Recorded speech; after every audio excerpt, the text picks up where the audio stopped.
So you probably all heard at the press conference, this piece of shit Atlanta cop was trying to make excuses for this white supremacist who went on the killing spree, killing the eight, Asian Americans in Atlanta. But the white supremacist was just having a bad day, and what do you know? It's just another white supremacist wearing a badge, giving cover for another white supremacist going on a killing spree. So maybe, there's some relation there. The cops can definitely relate to killing unarmed people of color in cold blood. So, the white supremacist who killed those eight Asian people was just having a bad day. And so this cop, Captain J. Barker, previously posted a racist shirt blaming China for the pandemic. So, is anything going to happen to this cop? Probably not. I mean, Jesus Christ.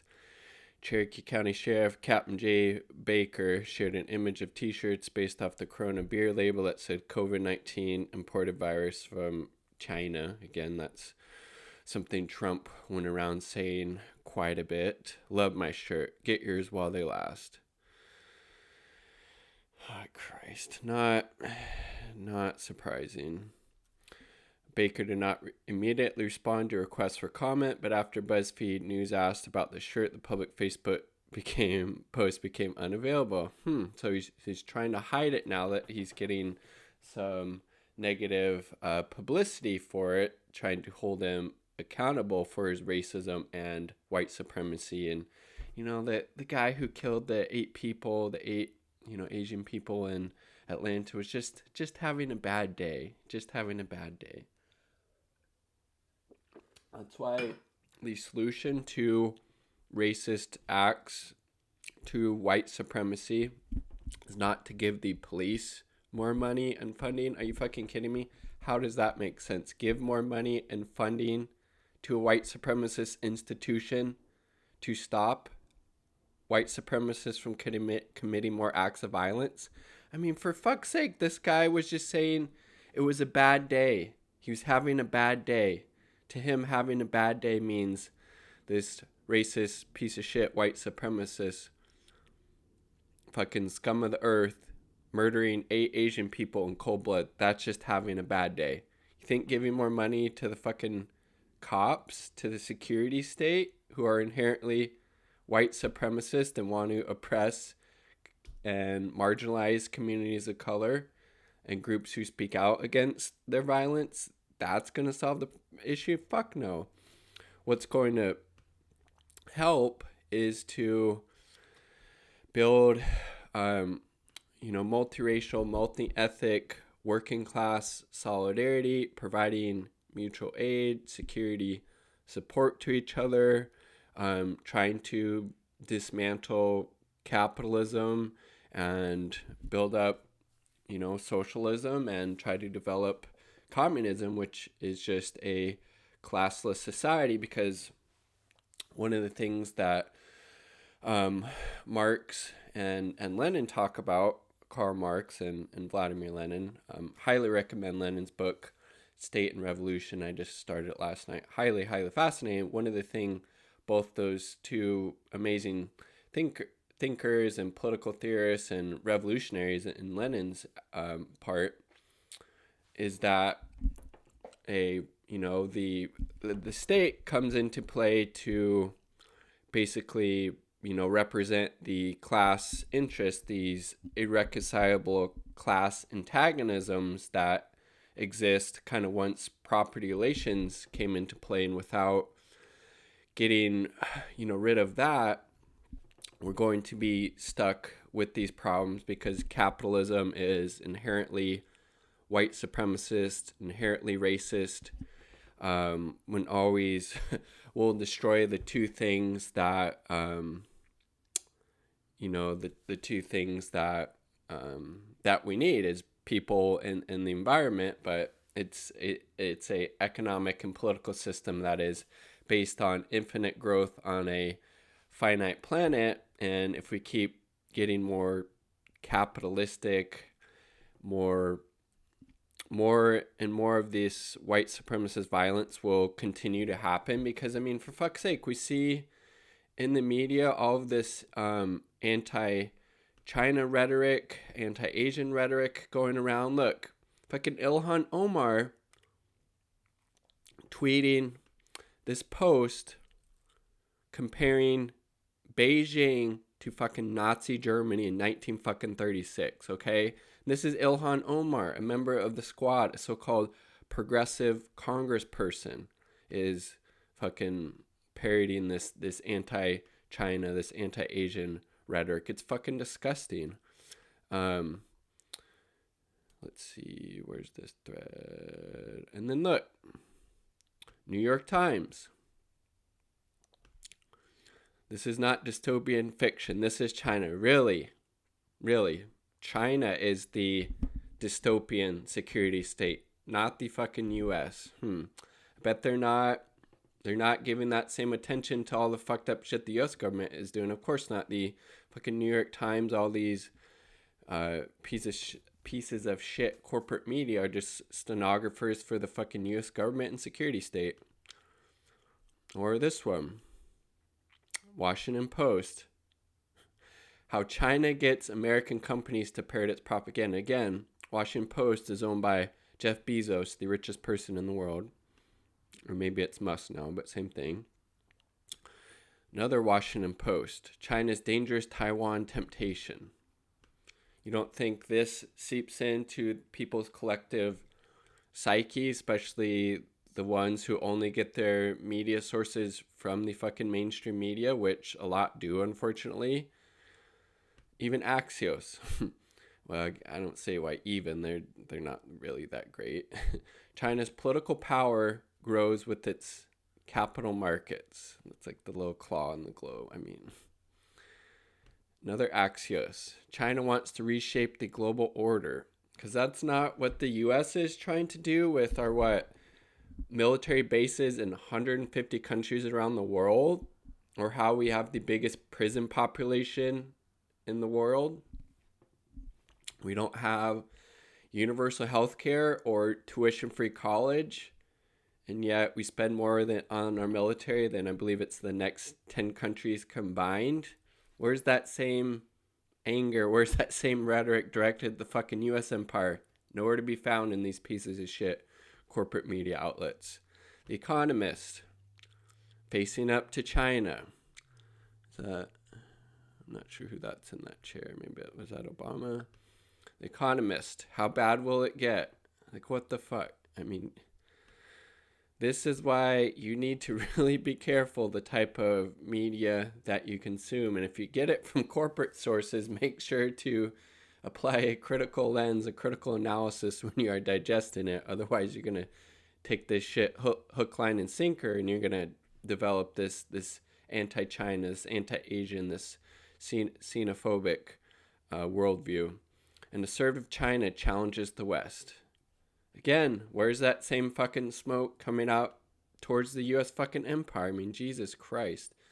So why has there been a spike in anti-Asian hate? Look at yourself, New York Times. How much does a mirror cost? Exactly. Ian Goodrum, he's a pretty good follow on Twitter. Let's see. I mean, and again, you had Ilhan Omar retweeting that picture comparing China right now to Nazi fucking Germany in 1930. I mean, fuck. Again, because U.S. State Department, U.S. government, under the Trump administration, now under the Biden administration, are just going out there with this awful propaganda that China is committing genocide against the Uyghur Muslim population in Xinjiang province, without any type of actual factual evidence to support that, what is obviously a very, very serious and disturbing claim to make, without a shred without a single fucking shred of evidence. And you have people like Ilhan Omar comparing Nazi fucking Germany to China right now. You don't think that plays a fucking issue in the rise of these, attacks, these white supremacist attacks and murders against Asian people in the U.S.? Of course it has a fucking effect. Come on. I mean, Jesus Christ. Also a good follow. Radio Free Amanda.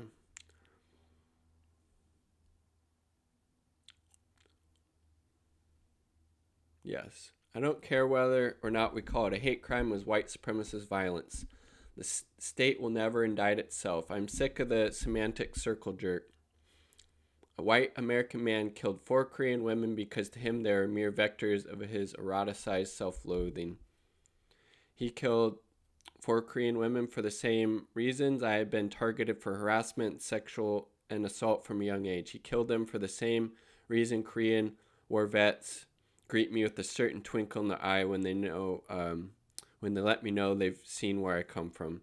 People call it a hate crime because in the language of the penal state, it's culture ubiquitous, and ubiquity is nefarious manufactured one. We use this language for shorthand because we are lazy, confused, indoctrinated, grief, struck, enraged, indignant, sick to our stomachs. We use it because we are too sad or simple to have a meta conversation about the process by which we're being eliminated. What does it matter? 4 Korean women are dead. And it matters a lot. It matters a lot. 4 Korean women are dead. And again, this type of white supremacist violence is inherently American, inherently tied to the United States. Like this person pointed out, the fucking Korean War that just we call it, or in Danny Heifog and Robert Servant's book, The Myth of American Exceptionalism, and I think the subtitle's like A History of Fake News and something beyond that. Highly recommend checking out. But you have a chapter on the Korean War, which is known as the Forgotten War, because we don't really talk about it or learn about it, especially the hugely disastrous consequences for, what is the Democratic People's Republic of Korea, or, most people call it North Korea, but it's the DPRK. How many hundreds of thousands, maybe even millions of people were killed by the U.S. in that imperialist white supremacist war because they didn't want, communism taking hold there, which it has, and it did. Or the fucking Vietnam War, that was also hugely racist, white supremacist, imperial war. The internment of the Japanese during World War II on the, west coast of the United States. The Chinese Exclusion Acts of the maybe late 1800s, early 1900s, and I mean, for fuck's sake, this is uniquely American. There's nothing un-American about white supremacist violence. The United States was specifically founded on white supremacist violence and colonization and the genocide of the native people and the enslavement of African Americans. I mean, for fuck's sake, this is uniquely American. And yeah, this more surveillance won't stop white supremacy. It will target activists of color. Completely agree. Article on Truth Out by Anoa Changa. Apologize if I'm mispronouncing that. Let's see. But opponents of creating new laws point to existing criminal statutes often overlooked. And again, anytime there's more laws on the books to target quote unquote white supremacist or racist violence, they're always going to end up, these so-called domestic terrorism laws are always going to be used against communities of color, other groups who speak out against state violence, who speak out and protest and act in solidarity against white supremacy, or who the government deems as their enemies because they call out the surveillance state or U.S. imperialism or police violence. I mean, for fuck's sake, yes.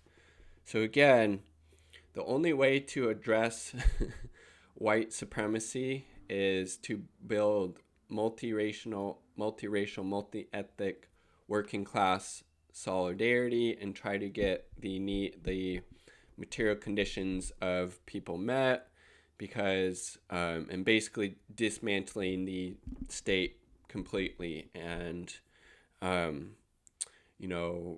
Marx makes the point that the only way to dismantle a bourgeois state democracy, such as we have here in the U.S., would be through some type of violent revolution. Just because where did I put that? Oh, it's actually right here. Really good quote I'll share with you. I believe it's on page 10. Yes. A democratic republic is the best possible political shell for capitalism, and therefore once capital has gained possession of this very best shell, through the Palczynskis, Chernoffs, Sertelis, and company, it establishes its power so securely that no change of persons, institutions, or parties in the bourgeoisie democratic republic can shake it. So that is why he thinks, the only way to overturn such a system that like we have in the US, which is, a democratic republic where you change the people out, not going to really make a difference. We've seen how electing so-called progressive members of Congress, we've just gotten more of the same, more of the throwing the working class people under the bus, just towing the party line, whether it's the squad or, anybody else. And let's see. Here we go. The suppression of the bourgeoisie state by the proletarian state is impossible without a violent revolution. The abolition of the proletarian state, i.e., of the state in general, is impossible except through the process of withering away. So Marx is very clear, and Lenin, it seems like he agrees with this point, that the only way to dismantle a system such as we have here in the U.S. of this bourgeoisie democratic republic is through violent revolution, through violent means. And I mean, I don't know, what are your thoughts on that? Do you agree with Marx, Engels, and V.I. Lenin that that's the only way to actually affect a positive change, to get rid of this scourge that is capitalism, that is inherently racist, that is inherently white supremacist, that inevitably leads to, these white supremacists acting out these attacks against communities of color, against, those 4 Korean women that we saw in Atlanta yesterday? It's fucking disgusting. And the solution is obviously not more surveillance, not giving the state more power. The state is inherently white supremacist and racist and inherently against the interest of the working class, especially, communities of color that are part of the working class as well. And I mean, you see what you get when, where did the article go? You see what type of characters are in law enforcement in the U.S. They're white supremacists themselves, because the police in the United States are inherently white supremacists. They're literally developed through the fucking slave patrols, okay? And this guy, again, this piece of shit, saying it was just he was having a bad day. The white supremacist murderer who killed those 4 Korean women at Atlanta. He was just having a bad, I mean, for fuck's sake. This is the type of people and the mindset that they have that are attracted to working in law enforcement, okay? Wanting to oppress, brutalize, particularly communities of color, particularly groups who speak out against police violence and white supremacy. It's disgusting. It's disgusting. Share your thoughts and comments down below, and I really like to hear your thoughts about what Marx and Engels and in turn Lenin have to say about the role of violence being the only way to overturn a bourgeoisie democratic republic such as what we have here in the US. Peace. Much love. Like the video if you like the damn video. Don't if you don't. Subscribe for more content. Peace. Much love. All proud of the people.